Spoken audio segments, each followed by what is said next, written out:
سیدی یا خاتم النبیین، انتہائی واجب القدر واجب الاحترام ذوی الاحتشام دوستوں بزرگوں بھائیوں،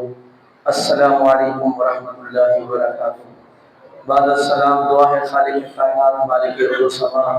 اللہ جل وعلا ہم سب کا آنا مل بیٹھنا اپنی پاک بارگاہ کے اندر قبول و منظور فرمائے۔ یہ مہینہ ذی الحجہ کا مہینہ ہے اور اس کے اندر اہل ایمان، اہل اسلام اللہ کی عبادت، اللہ کی بندگی بجا لاتے ہیں اور اس کے حکموں کی فرما برداری اور تابعداری کے اندر سب سے اہم فریضہ جو ہے وہ حج کا فریضہ ادا کرتے ہیں۔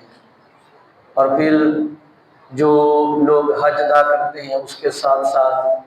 وہ اللہ کی بارگاہ کے اندر قربانی کا فریضہ بھی سر انجام دیتے ہیں۔ تو یہ قربانی، یہ حج، ساری عبادتیں، ان کا مقصد کیا ہے؟ اللہ کی بندگی اختیار کرنا، یعنی اپنے آپ کو اللہ کے سپرد کر دینا، اس بات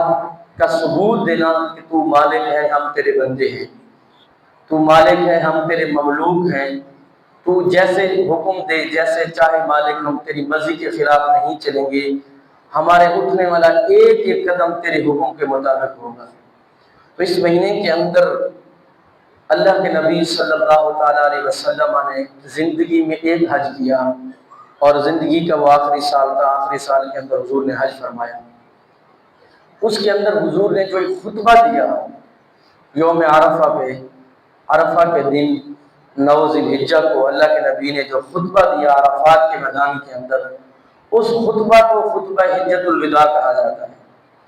اور یہ تاریخ کا اہم ترین خطبہ ہے۔ اسے حقوق انسانی کا چارٹر بھی قرار دیا گیا ہے۔ جو انسانی حقوق ہے، بنیادی انسانی حقوق کو اس کے اندر بڑے جامع انداز کے اندر بیان کیا گیا ہے اور اس کی اہمیت یہ ہے کہ اللہ کے نبی صلی اللہ علیہ وسلم نے اس کے بعد اس انداز میں مفصل خطبہ اور اہم خطبہ نہیں دیا، یعنی گویا یہ تاریخ حضور کی جو زندگی ہے، حیات ظاہری کا آخری خطبہ بھی کہلاتا ہے۔ اس کے بعد حضور نے جمعہ کا خطبہ، اس طرح کے خطبات دیے ہیں، لیکن ایک مفصل تفصیل کے ساتھ، وضاحت کے ساتھ اور ایک ترغیب و ترہیب کے ساتھ اور ایک پوری تیاری کے ساتھ جو خطبہ دیا ہے وہ خطبہ حجۃ الوداع ہے اور اس کو حقوق انسانی کا منشور بھی قرار دیا گیا۔ بڑا اہم ترین خطبہ ہے اور اللہ کے نبی صلی اللہ علیہ وسلم کسوارہ میں اونٹنی پہ تشریف فرما تھے۔ حضور کے سامنے صحابہ ہیں، صحابہ کی تعداد 1 لاکھ سے زیادہ ہے جنہوں نے حضور کے ساتھ حج کیا۔ اب کچھ کے نزدیک 1,25,000 ہے، کچھ کے نزدیک 1,40,000 بھی ہے، اس سے زائد بھی ہے، بہرحال 1 لاکھ سے زیادہ صحابہ کرام حضور کی میت کے اندر موجود ہے اور نبی رحمان صلی اللہ علیہ وسلم قصوہ نامی اونٹنی پہ تشریف فرما ہے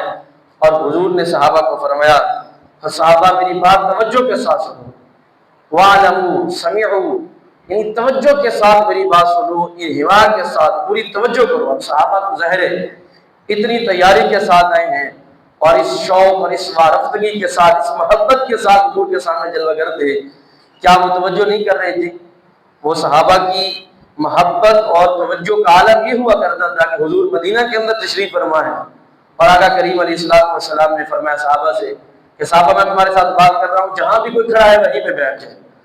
اب حضور کے سامنے مسجد نبوی کے اندر جتنے صحابہ تھے اچانک فوراً حضور کے حکم پر بیٹھ گئے۔ حضرت عبداللہ بن رواحہ وہ دور مسجد سے کہیں کھڑے تھے، حضور سید دو عالم کی آواز وہاں پہ پہنچی تو عبداللہ بن رواحہ سید عائشہ فرماتی وہیں پہ بیٹھ گئے۔ اب مسجد کے اندر نہیں ہے، حضور نے تو حکم دیا مسجد والوں کو جو مسجد میں کھڑے ہیں وہ بیٹھ جائیں، لیکن صحابہ کی اطاعت کا عالم یہ تھا کہ عبداللہ بن رواحہ تک کانوں تک آواز پہنچی کہ حضور نے فرما دیا کہ صحابہ بیٹھ جاؤ تو ہم بیٹھ گئے۔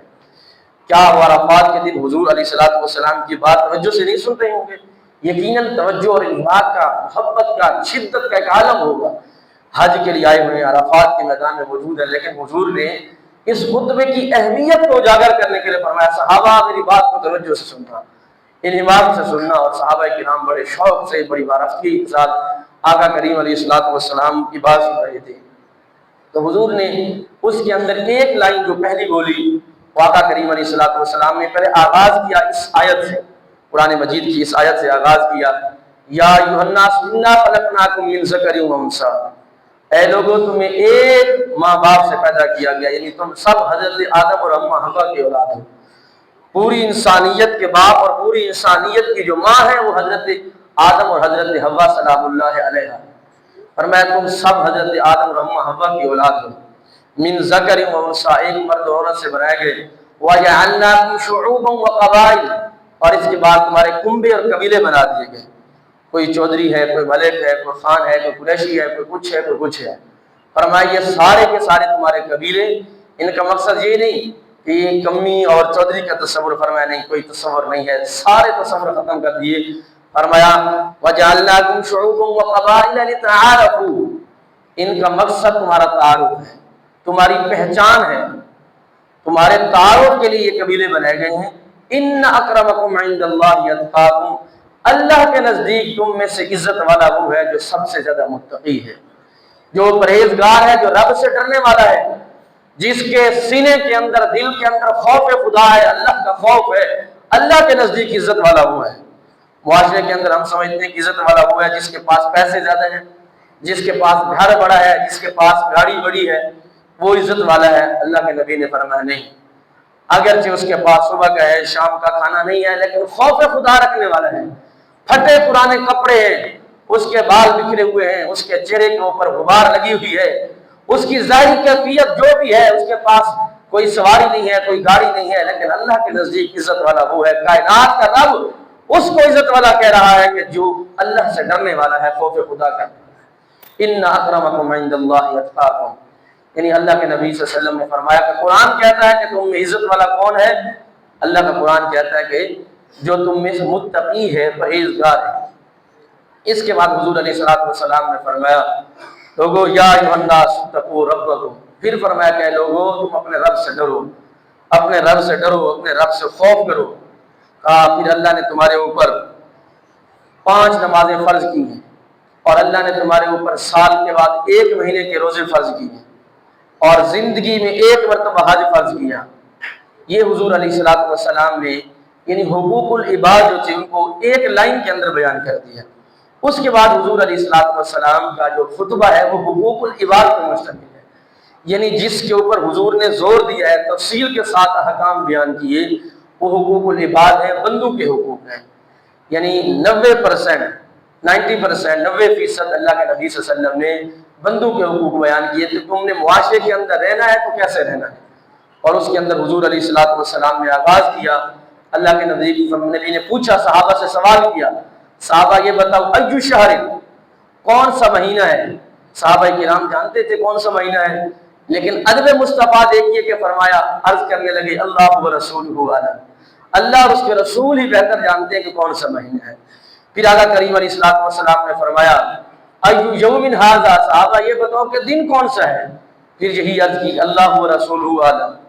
پھر حضور علیہ السلام نے فرمایا کہ شہر کون سا ہے؟ اللہ و رسولہ اعلم۔ تینوں باتوں کے جواب کے اندر صحابہ نے کہا اللہ اور اس کے رسول ہی بہتر جانتا ہے، یعنی ادب کے ساتھ صحابہ کی نگاہیں اس طرح جھکی ہوئی تھیں، محبت کا یہ عالم تھا، کیفیات اس طرح کی برپا دی، کہا اللہ اور اس کے رسول ہی جانتا ہے۔ تو آقا کریم علیہ السلام نے فرمایا صحابہ آج کا دن عرفہ کا دن ہے، یوم عرفہ ہے، اور اس کی اہمیت اور فضیلت بیان کی، اور فرمایا آج کا مہینہ، یہ مہینہ حج کا مہینہ ہے، اور اللہ کے نزدیک ان دنوں کی جو عبادت ہے وہ رب کو سب سے زیادہ مقبول ہے۔ اور پھر فرمایا کہ یہ شہر کون سا شہر ہے؟ یہ شہر مکہ ہے۔ ان اول بیت وضع للناس الذی ببکۃ مبارکہ وہدی للعالمین، کہ اللہ نے اس شہر کو برکت والا بنایا، عزت والا بنایا، حرمت والا بنایا،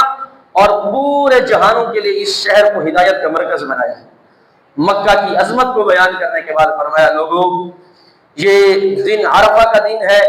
یہ مہینہ حج کا مہینہ ہے، اور یہ شہر مکہ کا شہر ہے، لیکن فرمایا میرے صحابہ یہ پیغام سنو، اس مہینے سے بڑھ کر، اس دن سے بڑھ کر، اس شہر سے بڑھ کر ایک مومن کی عزت ہے، ایک مومن کی شان، ایک مومن کی عزت اور حرمت اس دن سے بھی بڑھ کر ہے، اس مہینے سے بھی بڑھ کر ہے، اور اس شہر سے بھی بڑھ کر ہے۔ اور پھر آقا کریم علیہ السلام جہاں مکہ کے اندر کعبۃ اللہ کے سامنے کھڑے ہوتے ہیں، مقام ملتزم پہ اللہ کے نبی صلی اللہ علیہ وسلم، ہم جاتے ہیں یعنی زندگی میں ہم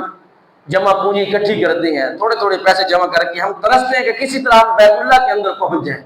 وہاں ایک نظر کعبہ کو دیکھ لیں، اور جب کعبہ پہ ہماری نظر پڑتی ہے تو ہمارے سارے دکھ دور ہو جاتے ہیں۔ جتنا خرچہ کر کے انسان جاتا ہے، انسان کہتا ہے کہ میرے پیسے جو ہیں وہ ان کا حق ادا ہو گیا کہ میں نے ایک نظر کعبہ اللہ پہ نظر ڈال لی ہے، دیکھ لی ہے۔ اور آقا کریم علیہ الصلوۃ والسلام اسی کعبہ کے سامنے کھڑے ہیں، مقام ملتزم پہ کھڑے ہیں، رکن یمانی حجر اسود کے ساتھ کھڑے ہیں، اور اللہ کے نبی صلی اللہ علیہ وسلم کعبہ کو مخاطب کر کے فرماتے ہیں، کعبہ بے شک تو بڑی عزت والا ہے، شان والا ہے، تیری بڑی حرمت ہے، لیکن ایک مومن کا خون تجھ سے بڑھ کر ہے، ایک مومن کی عزت تجھ سے بھی بڑھ کر ہے، ایک مومن کا مال تجھ سے بھی بڑھ کر ہے۔ یعنی مومن کے مال کی، مومن کی جان کی، مومن کی عزت و آبرو کی جو شان ہے وہ تجھ سے بڑھ کر ہے۔ کہ آقا کریم علیہ الصلوۃ والسلام نے اہل ایمان کی شان کو بیان کیا، ایک دوسرے کی حقوق کو بیان کیا، کہ کہیں ایک دوسرے کو، اللہ کے نبی کو پتہ تھا کہ یہ کعبۃ اللہ کی عزت تو کریں گے، یہ ان چیزوں کی عزت اور حرمت کا خیال رکھیں گے، لیکن آپس کے اندر جھگڑے فسادات لڑائیاں کریں گے، چھوٹی چھوٹی باتوں پہ لڑیں گے، ایک دوسرے کا خون بہائیں گے، ایک دوسرے کا مال لوٹیں گے، ایک دوسرے پہ ظلم کریں گے، جبر کریں گے۔ اللہ کے نبی صلی اللہ علیہ وسلم نے ہمیں سمجھایا، کہا کعبۃ اللہ سے بڑھ کر ایک مومن کی شان ہے۔ اور پھر آقا کریم علیہ الصلوۃ والسلام نے حجۃ الوداع کے اندر حضور نے ایک دوسرے کے حقوق بیان کرتے ہوئے فرمایا کہ اگر تم کسی کو قرض دیتے ہو تو اس میں تم بہت بڑا احسان کر رہے ہو، کہ مقروض کو چاہیے کہ وہ قرض کی ادائیگی کے اندر تاخیر نہ کرے۔ اگر کسی کو تم نے قرض دے دیا، جس کو قرض ملا ہے، جو مقروض ہے، جس نے قرض لیا ہے، قرض لینے کے بعد اس کو چاہیے کہ قرض کی ادائیگی کے اندر تاخیر نہ کرے، واپس کر دے، اس لیے کہ قرض دینا بہت بڑی نیکی ہے، صدقے سے بھی بڑھ کر قرض دینے کا ثواب ہے۔ آقا کریم علیہ الصلوۃ والسلام نے فرمایا کہ جو بندہ کسی کو قرض دیتا ہے، اللہ جل شانہ روزانہ کی بنیاد پہ اس کو صدقے کا ثواب عطا فرماتا ہے۔ اب کسی نے 1000 روپے قرض دے دیا، روزانہ اس کو 1000 صدقے کا ثواب مل رہا ہے۔ اور حضرت عمر رضی اللہ تعالیٰ عنہ کا معمول یہی تھا کہ آپ کسی کو قرض دیتے تو اس سے قرض کا مطالبہ نہ کرتے، اور جب وہ خود قرض واپس کرنے کے لیے آتا تو آپ اس کو صدقہ کر دیتے، معاف کر دیتے۔ تو حضرت عمر سے کسی نے پوچھا کہ اے امیر المومنین، آپ ایسا کیوں نہیں کرتے کہ اس کو قرض جب دیا تو اسی وقت ہی معاف کر دیتے؟ آپ فرمایا کرتے تھے کہ اس لیے قرض میں نے اس کو معاف نہیں کیا تھا کہ اللہ جل شانہ مجھے صدقے کا ثواب عطا فرماتا ہے۔ قرض دے کر میں صدقے کا ثواب دیتا رہا، اب جب اس نے مجھے قرض واپس کیا ہے تو میں نے وہ قرض اس کو معاف کر کے دوبارہ ڈبل ثواب حاصل کر لیا ہے۔ فرمایا اگر کوئی کسی کو صدقہ دیتا ہے تو اللہ جل شانہ اس کو 10 گنا ثواب عطا فرماتے ہیں، لیکن اگر کوئی کسی کو قرض دیتا ہے تو اللہ جل شانہ اس کو 18 گنا ثواب عطا فرماتے ہیں، یعنی 8 گنا اس کا ثواب زیادہ رکھ دیا گیا ہے۔ لیکن کہا کہ جس کو قرض دیا گیا ہے، مقروض کو چاہیے کہ وہ قرض کھاتا قرض واپس کرے، اگر وہ قرض واپس نہیں کرے گا تو لوگ پھر نیکی کرنا چھوڑ دیں گے۔ ظاہر ہے کسی کو قرض دیا اس نے واپس نہ کیا تو لوگ کہتے ہیں یار لوگ قرض واپس ہی نہیں کرتے، دوبارہ کسی کو قرض نہیں دینا، لوگ کہتے ہیں کہ اس کے بعد یہ نیکی نہیں کرنی، تو لوگ اس کار خیر کو چھوڑ دیں گے۔ تو کار خیر کو چھوڑنے کی وجہ کیا ہے کہ جس نے قرض لیا ہے وہ قرض واپس نہیں کر رہا، تو اس نے خیر کا دروازہ بند کر دیا۔ تو آقا کریم علیہ الصلوۃ والسلام نے، یعنی حضور کے جملے اہم ترین جملے ہیں، کوئی عام بات نہیں ہے، 1 لاکھ سے زیادہ صحابہ کا مجمع ہے، حضور یہ اس کو بیان کر رہے ہیں، فرما رہے ہیں کہ مقروض کو چاہیے کہ قرض دینے والے کا جو قرض ہے اس کو واپس کرے اور اس کے اندر تاخیر نہ کرے، ورنہ خیر کے دروازے بند ہو جائیں گے۔ جب لوگ ایک دوسرے کا احساس نہیں کریں گے، معاشرے کے اندر جو مجبور ہیں، تنگ دست ہیں، ان کو قرض نہیں ملے گا تو معاشرے کے اندر جو ہے فتنہ و فساد برپا ہوگا۔ اگر معاشرے کے اندر امن چاہیے اور معاشرے کے اندر سکون چاہیے تو ایک دوسرے کو قرض بھی دو، قرض دینے کی ترغیب بیان کی، اور جس کو قرض دیا گیا اس کو چاہیے کہ وہ قرض جلدی واپس بھی کر دے۔ اور قرآن نے کہا وَإِن كَانَ ذُو عُسْرَةٍ فَنَظِرَةٌ إِلَىٰ مَيْسَرَةٍ، فرمایا کہ اگر مقروض جو ہے وہ تنگ دست ہے، تم نے اس کو قرض دیا، اس کے حالات ٹھیک نہیں ہیں، اس کے حالات گھر کے اندر کوئی پریشانی ہے، کوئی بیمار ہے، اس کے پاس قرض دینے کے لیے نہیں ہے، تو قرآن کہتا ہے کہ اس کو کچھ مہلت دے دو۔ اگر تم نے مہلت دے دی تو یہ اچھی بات ہے، لیکن اگر وہ مقروض جو ہے قرض واپس نہیں کر سکتا، حقیقت کے اندر وہ پریشان ہے، حقیقت کے اندر اس کے حالات خراب ہیں، تو فرمایا وَأَن تَصَدَّقُوا خَيْرٌ لَكُمْ، اگر تم اس کو معاف کر دو تو یہ تمہارے لیے بہت ہی اچھی بات ہے، اور اللہ جل شانہ اس کا تمہیں اجر دنیا کے اندر عطا بھی فرما دیں گے، آخرت کے اندر بھی اجر مل جائے گا۔ اور پھر آقا کریم علیہ الصلوۃ والسلام نے جو دوسری بات بیان کی قرض کے بعد، حضور نے فرمایا کہ جو کوئی تمہیں تحفہ دیتا ہے تم اس کو تحفہ واپس کرو، یعنی کسی نے تحفہ دیا تو اس کو بدلے کے اندر یہ نہیں ہے کہ تحفے لینے چاہیے، بلکہ تحفے بدلے کے اندر دینے بھی چاہیے۔ اللہ کے نبی نے فرمایا تحادو تحابو، ایک دوسرے کو تحفے دیا کرو، اس سے تمہاری محبتیں بڑھیں گی، آپس کے اندر قرب بڑھے گا، پیار بڑھے گا۔ کسی نے تمہیں تحفہ دیا ہے، کوئی چھوٹی سی چیز بھی گفٹ کی ہے، تو اس کے بدلے کے اندر کوئی چیز تمہیں بھی چاہیے کہ گفٹ کر دو، اس سے آپس کا محبت پیار بڑھ جائے گا۔ لیکن اگر تم چیزیں لیتے رہو گے تو ظاہر ہے دوسری دفعہ تیسری دفعہ وہ تمہیں گفٹ نہیں دے گا، وہ تمہیں تحفہ نہیں دے گا، تو جو تمہارا تعلق آپس کے اندر چل رہا تھا وہ تعلق ختم ہو جائے گا، کمزور ہو جائے گا۔ تو اللہ کے نبی نے اس کو بیان کیا، پھر فرمایا کہ تم امانت اس کو واپس کرو، امانت کے اندر خیانت نہ کرو، اس لیے کہ یہ منافق کی نشان ہے۔ کسی نے تمہیں امین بنا دیا ہے، اور امانت صرف پیسوں کی نہیں ہوتی، چیزوں کی نہیں ہوتی، بلکہ مشورہ بھی امانت ہے۔ کوئی دوست ہے، تمہارا رشتہ دار ہے، کسی معاملے کے اندر تمہارے ساتھ اس نے مشورہ کیا تو یہ بھی امانت ہے، اس کے اس مشورے کے اندر تم خیانت نہ کرو۔ اس نے کہہ دیا کہ میں نے تمہارے ساتھ فلاں معاملے میں مشورہ کیا ہے، لہٰذا یہ بات تم نے کسی کو نہیں بتانی۔ آگے والا اگر امانت دار ہوگا، امین ہوگا، تو اس کی بات کسی کو نہیں بتائے گا۔ اگر وہ خائن ہوگا، خیانت کرنے والا ہوگا، منافقت اور نفاق کی علامت اس کے اندر ہوگی، تو جا کر کسی اور کو بتا دے گا۔ تو اللہ کے نبی صلی اللہ علیہ وسلم نے جب بتائے گا، اب جس نے مشورہ کیا تھا اس کو پتا چلے گا تو اس کو دکھ ہوگا، تو آپس کے اندر یہ تعلقات خراب ہو جائیں گے۔ اس لیے اللہ کے نبی نے فرمایا کہ امانت جو ہے اس کے اندر خیانت نہیں کرنی، چاہے وہ کسی طرح کی امانت ہو، پیسوں کی امانت ہو، اشیاء کی امانت ہو، یا خاص قسم کا مشورہ ہو، کوئی بات ہو، تم نے اس کی بھی پاسداری کرنی ہے۔ اور پھر اللہ کے نبی صلی اللہ علیہ وسلم نے فرمایا کہ ایک دوسرے کو چیزیں بھی دیا کرو، یعنی جو ایک دوسرے کو برتنے کی چیزیں ہیں، ضروریات کی چیزیں ایک دوسرے کو اگر مانگی جاتی ہیں تو یہ بھی دینی چاہیے۔ اس کے بعد حضور علیہ السلام نے پھر جو ملازمین ہیں، غلام ہیں، مملوک ہیں، ان کے حقوق کو بیان کیا۔ فرمایا غلاموں کے معاملے میں اللہ سے ڈرتے رہنا، فرمایا جو تم کھاتے ہو ان کو وہی کھلانا، جو تم پیتے ہو ان کو وہی پلانا، اور جو تم پہنتے ہو ان کو بھی وہی پہنانا۔ فرمایا ان کا خیال رکھنا، معاملے میں، غلاموں کے معاملے میں، ملازموں کے معاملے میں اللہ کے ساتھ ڈرتے رہنا،